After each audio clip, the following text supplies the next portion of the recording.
densification as developers, architects, engineers, and people in the built environment, we're simply looking at the addition of more people, more buildings within a specified geographical area. So roughly speaking, densification is when we look at your 2 acres property buried and decide to put more units there so that more people can use that particular piece of land. As you all know, ladies and gentlemen, land is finite.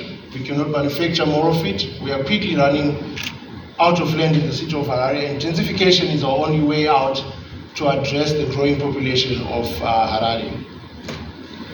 So, Richard Rogers, a British architect, one of my favorite, he pointed out that in the 1800s, 90% of England's population lived in the rural areas. Only 10% lived in the cities. And today, that number is exactly inverse. 90% of England's population lives in cities, only 10% in the rural areas. And it follows that the way Europe has gone, we as Africa are hot on the heels. Kinshasa in Congo every day adds 1,000 inhabitants to their population. Fastest growing city in the world. Lagos, Nigeria is hot on the heels, growing. But there's so much that these cities can offer in terms of land for development of residential real estate. So let's look at Harare, where we are, our beloved Harare. Ladies and gentlemen, we only have one Harare. The city fathers know this. You and I know this. There's no other Harare that we're going to have other than the one that we have. So we need to work together to deliver the city of the future, to deliver a densified Harare that caters for the needs of its growing population day in, day out. In 1980, there were 660,000 people living in Harare.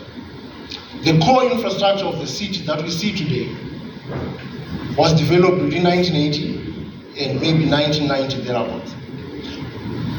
And today, in 1980, at that time, it was post-war Zimbabwe, and the government focused their efforts on resettling people who had been displaced by the war out in the rural areas. There was rural to urban migration, but somewhat at a slow pace, not what we see today. And densification was relatively low because the pressure on the suburbs of Harare was much, much lower than we see today. So we had a Harare where you could breeze through Samora Machel from the west to the east without rushing through Mshika, without the vendors, without the number of people that we see in the Harare CBD today. Today it looks much, much more different than what is projected on the image. So maybe 1960, we're talking about 60,000 people in Harare.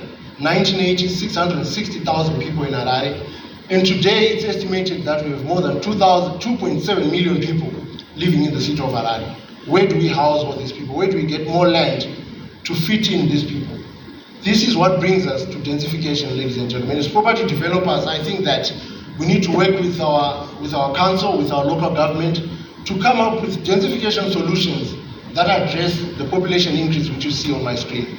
There is no other way of doing it other than densifying the land that we already sit on. So goodbye to 2 acres of land in Unginsdale and a swimming pool and a tennis court. Let's add more people there in a responsible manner. Okay. So currently what we see in terms of densification, what we see West Prop, TDW, Homelux and others doing is making use of the available plots of land, mostly in the north of the city, where houses were sitting on circa 4,000 square meters, 8,000, if you're lucky, 1 hectare, and taking those same properties and densifying them in a bid to put more and fit more families on the same piece of land. So what we've been going through is one has to either purchase or do a joint venture with the landowner and apply to the city for a permit to densify, and the city will then give you a green light, and you also have to satisfy EMA, and you also have to satisfy the ZESA power requirements for you to go ahead with the densification project. So there has been increased demand due to the population increase which I just highlighted. There's also increased demand from an investment perspective. What we see is we see property as a hedge. We see property as one of the viable investment options in our economy, where we've got a local currency that has lost trust of the users. A lot of people want to hedge using real estate. So that has continually driven the demand in terms of real estate housing stock, whether it's institutional buyers or individual buyers. Real estate is currently a very attractive investment option for people to go into. This has sustained the demand for densified living and for densified real estate in the Zimbabwean housing market. So like I said earlier on, we've got a fast growing city.